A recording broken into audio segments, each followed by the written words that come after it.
शुक्रिया अजमतुल्लाह अबू सईद साहब,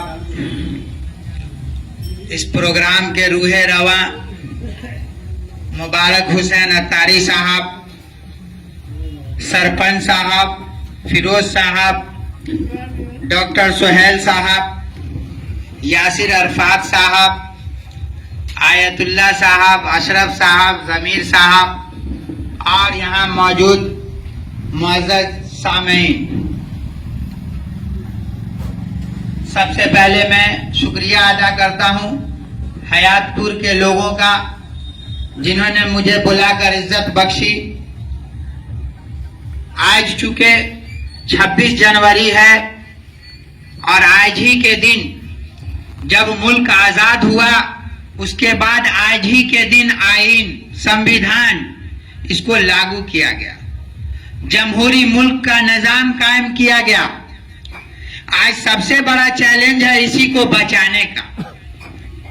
कुछ ताकतें हैं जो इसी संविधान को रौंदने का काम कर रही है, आईन को रौंदने का काम कर रही है।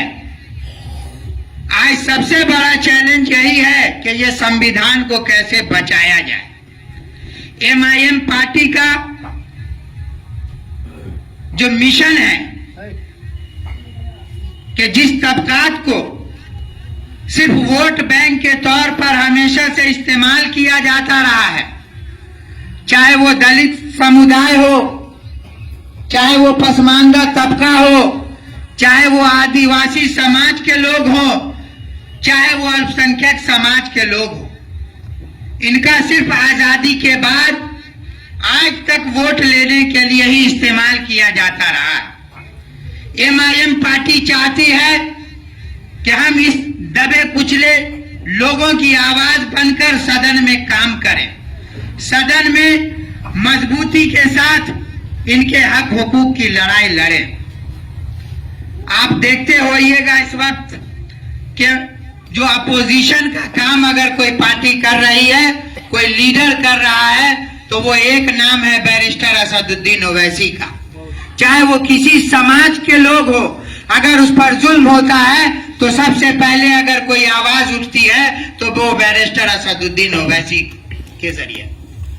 हमारा मिशन है, हमने बहुत सारी सियासी पार्टियों को देखा, मैं भी चाहता तो MLA MLC बन जाता, लेकिन मुझे ये बोलने का अधिकार वो पार्टी नहीं देती। इसलिए मैंने MIM पार्टी को चुना है कि 70-75 सालों में जिस समाज का इन लोगों ने वोट दिया, आज वही समाज भीख मांग रही है, लेकिन ये गूंगी बहरी सरकार उसको मेन स्ट्रीम में लाने से भाग रही है।